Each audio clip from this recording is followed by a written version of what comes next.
बेले के फल का गुर्दा, बेल का जो फल होता है, बेलपत्री का फल, उसका जैसे गुर्दा, उसके अंदर का जो भाग होता है बेल का, वो गुर्दा।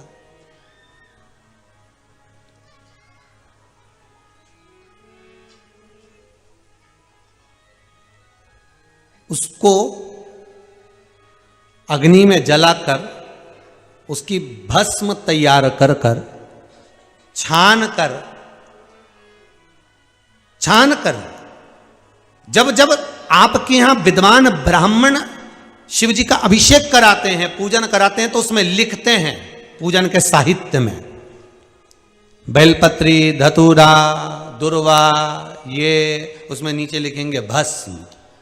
लिखते कि नहीं लिखते? लिखते हैं ना, भस्म अभिषेक में चाहिए रहती है। तब उस भस्म का थोड़ा सा भी भाग आप अगर शिव को समर्पित कर रहे हो तो ये जान लें कि शंकर मनवांछित फल प्रदान कर रहे हैं, शिव फल प्रदान कर रहे हैं।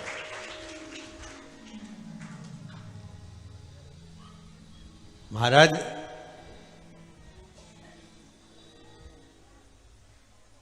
बेलपत्री के वृक्ष के नीचे बैठकर हाथ में एक बेलपत्र का पत्ता रखकर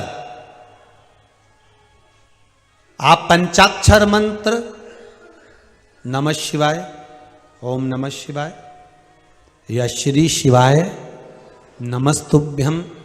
या महामृत्युंजय मंत्र का स्मरण कर रहे हो, पर डंडी का भाग अपनी ओर, बेलपत्र की बीच वाली पत्ती का भाग बीच वाली उंगली की ओर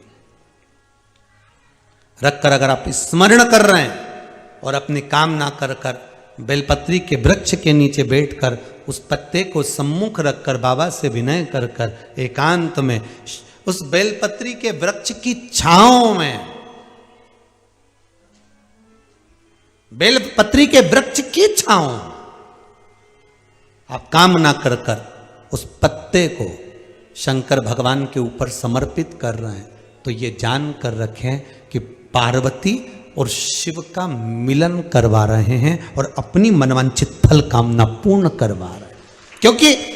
शिव और पार्वती का जब मिलन होता है, शंकर पार्वती जब एक दूसरे के सम्मुख में होते हैं, शिव और पार्वती जब एक दूसरे के सामने अपने बच्चों के कारण एक दूसरे के सम्मुख में आते हैं, तो उनके चेहरे पर प्रसन्नता का भाव आ जाता। फल, मनवांचित फल की कामना आप जिस कामना के लिए कर रहे हो, विवाह के लिए, नौकरी के लिए, सर्विस के लिए, व्यापार के लिए, रोग मुक्ति के लिए, आप जिस कामना से कर रहे हो,